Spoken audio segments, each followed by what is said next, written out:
Hello everyone and welcome to another episode of the McGonagall Boxing Podcast. Let's get straight down to it, shall we?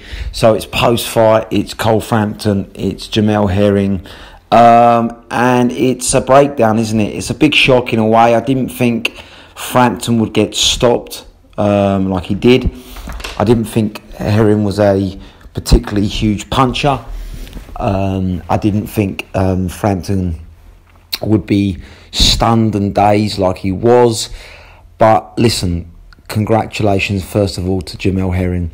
That was a career best performance. I mean, if you look at him in his last fight, I mean, it's almost chalk and cheese. He used his size, his reach, his jab, very slick, peppered Frampton. And, the occasional times that Frampton did get in the inside, he showed he could fight inside as well. He showed that he could, withstand Frampton's pressure, and he used the uppercut beautifully, didn't he, to prevent Frampton doing damage in the inside. But I've got to say, listen, Cole Frampton's had an amazing career, and he deserves all the accolades coming his way today. But that was a disappointing performance last night. I've said from the off that Jamie Moore, lovely man, good British level fighter, good British level coach, but he's not a world level trainer. And that got found out. I mean, tactically, Frampton was awful last night. I just don't know what was going through his mind. How can you fight a man that's, 5 inches taller than you, got a 7 inch reach advantage on the outside? I mean, you just... baffled belief. I said from the first round he's going to get stopped like this. He was hesitant. He should have been on Jamel Herring's chest from the word go. Every second of every minute of that fight, he was allowing Jamel Herring to get off at range. It was just building Jamel Herring's confidence. And you could see it. Jamel Herring was growing up in confidence minute by minute. He was nervous in the start of the fight. He'd just come out from a career worst performance. He was doubting himself. He'd been inactive. Don't forget, he's also older than Frampton. So, Frampton should have made him pay for that. But stood off him. I do not understand what the tactics were. Was it a case that Frampton was tentative? Was he slow? He says he didn't have the reflexes or reactions anymore. But, go down fighting. I mean... Well, no, that's unfair. I mean, he did, but go down fighting smartly. I mean, Jesus. I mean, just couldn't understand it. I mean, trying to out-jabber, he had no chance. Fighting Herring from the at range was just suicidal. Like I say, he should have been inside. He needed to take more risks, and he needed to pepper that body. We all know Herring's slight and lean. I mean, you can almost see his ribcage. He was crying out for a body shot. And the one time, ironically, that Frampton did get through in the inside and hit Jamel Herring to the body, you could see he winced. He looked hurt. And he had to grab and hold for about 10 seconds. And then he came back beautifully with a counter right, an uppercut of his own. Otherwise, Frampton could have been in business. So it was just a bit too late, though, wasn't it? Waiting until the 6th round to do that.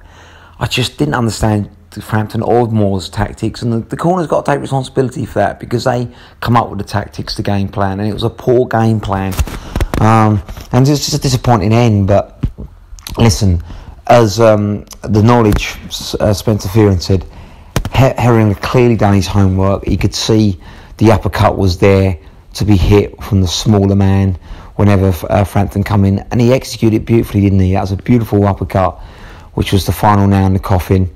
But for Frampton, but I just didn't think Herring had the power or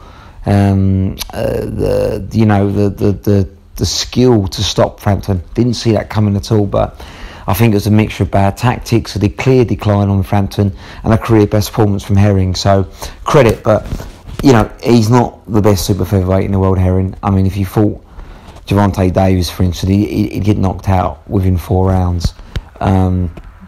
So it puts it into perspective. I think Frampton's made the right move in retiring now. Fantastic career, but he's not going to beat the world champions at featherweight. And he's not going to beat any of the world champions at super featherweight, because I think Herring's probably ironically the easiest of the champions at super featherweight. And super featherweight's a big stretch for him anyway. I think he's just a bit too small and undersized a super featherweight, Frampton. I think his fighting weight would have been featherweight, and there's too many young guns. I expect Wilder to get his revenge, and then he'd get his title back. But I just can't see Frampton being Gary Russell or Can or Warrington at featherweight. So, and he doesn't want to go down to European level, and I quite rightly so. That's a massive drop. At his age now, 33. It's about right time to retire. A fantastic career, brilliant nights against Santa Cruz and Quigg. To become unified bantamweight champion, brilliant super bantamweight champion, brilliant career. He deserves all the accolades. You just have to wonder how much further he could have gone on had he not split with the McGuigans. They were a brilliant team. McGuigan, Shane and Barry had beautiful tactics for Cole Frampton, and he was a brilliant fighter for a 5-year period there. But, since he's got with Jamie Moore the last 3 years, he's been on a slow decline. I think family life has taken over as well. You can see the hunger and that inner rage that he had in the rings died. And it's the right time. As for Herring, I'd like to see him get a super fight now, unification. Just needs to avoid Gervonta Davis. If he does that, then he could have a couple of big fights to end his career, and I'd love that, because he's a top guy, really nice man. You could see in the post-fight interviews afterwards, slick boxer, very good boxer, but he's just not beating Gervonta Davis. That's the bottom line of it. So as long as he steer clears from him, he can have some big fights, and then probably retire himself, probably in a year or two's time. But listen, credit Herring, career best performance, dominate with his reach and jab, and made Frampton pay when he did come in the inside.